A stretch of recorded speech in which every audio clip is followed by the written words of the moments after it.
നമസ്കാരം ചങ്ങായിമാരെ. ഓപ്പറേഷൻ തൂഫാൻ പേരങ്ങണ്ട് അടിപൊളിയല്ലേ? അതേപോലെ തന്നെ പണിയും തുടങ്ങിയിരിക്കുന്നു. കേരളം മൊത്തം കുട്ടിച്ചോറായി കിടക്കാണ്. ഒന്ന് വൃത്തിയാക്കി കൊണ്ടുവരികയാണ്.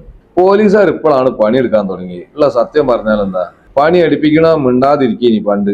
ഇപ്പം പണി എടുപ്പിക്കണം പറയാൻ തുടങ്ങിയപ്പോ ഒരു പണി എടുക്കാൻ തുടങ്ങി. ഇന്ത്യക്കാര് മൊത്തം ഇവിടെ ചേക്ക് കയറിയിട്ട് മൊത്തം ഇവിടെ തൂഫാനാക്കി. സാധനം കംപ്ലീറ്റ് സപ്ലൈ ചെയ്യുന്നുണ്ട്. നാനാ ഭാഗത്തും ഇന്ത്യക്കാരാണ്. ഓലയില് പകുതി ആൾക്കാർ ജോലിക്ക് വരുന്ന പകുതി ആൾക്കാർ ഇതിന്റെ മറവില് ഈ സാധനം കൈകാര്യം ചെയ്യണം. അതേപോലെ തന്നെയാണ് ഇവിടെ ഫുട്ബോൾ കളിക്കാൻ വരുന്ന ആളുകളുണ്ട്. എല്ലാത്തിനും ചെക്ക് ചെയ്യണം. പുറം രാജ്യത്ത് നിന്ന് വരുന്ന എല്ലാത്തിനും ചെക്ക് ചെയ്യണം. നമ്മളെ കോഴിക്കോട് പാലാരി ഭാഗത്തൊക്കെ നല്ലോണം കൈകാര്യം നടക്കുന്നുണ്ട്. ഇപ്പൊ ചെറുതെന്തോ പിടിച്ചിക്കണ്. ഇനി 2-3 ദിവസം കൊണ്ട് വലിയൊരു സംഭവം പിടിക്കും. ഞാൻ ആലോചിക്കുന്ന അതല്ല, എത്ര വർഷമായിട്ട് ഇവരെ കളിക്കുന്നുണ്ട്. അപ്പൊ ഇവർക്ക് ആരാ ഇവിടെ സംരക്ഷണം കൊടുത്ത്? ഇന്നലെ ഇന്നായിട്ട് വിരുന്ന് തന്ന ആൾക്കാരാണ് ഈ പിടിച്ച ചങ്ങായിമാരൊന്നും. എത്രയോ വർഷങ്ങളായിട്ട് ഇവിടെ ജോലിക്ക് വന്നിട്ട് ഇവിടെ അത്യാവശ്യം ഒരു സെറ്റപ്പും ഗ്രൂപ്പും ഒക്കെ ഒന്ന് സെറ്റ് ചെയ്തതിന് ശേഷമാണ് ഇവര് സാധനം സപ്ലൈ തുടങ്ങിയത്. അപ്പൊ അതിനെ കുറിച്ചൊന്നും ഇനി കൂടുതൽ പറയാൻ നിൽക്കണ്ട. കംപ്ലീറ്റ് ഏരിയകളും പിടുത്താൻ തുടങ്ങിക്കണ്, വൃത്തിയാക്കാൻ തുടങ്ങിക്കണ്.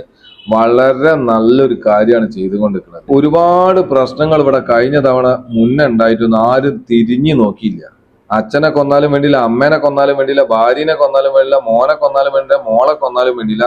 അതൊക്കെ കുറെ വീഡിയോ മറിച്ച് ഇറങ്ങാന്നല്ലാതെ അതോടുകൂടി അത് അവിടെ കഴിഞ്ഞു. പിന്നെയും ഇത് തന്നെ പരിപാടി. ഇതാണ് അടിവേര് വരെ മാന്തണം ഇവിടെ. എന്നാലും ഇത് സംഗതി നോക്കുള്ളൂ. ഇതാണ് ഒറിജിനൽ പണി. ഇങ്ങനെയാണ് പണിയെടുക്കേണ്ടത്.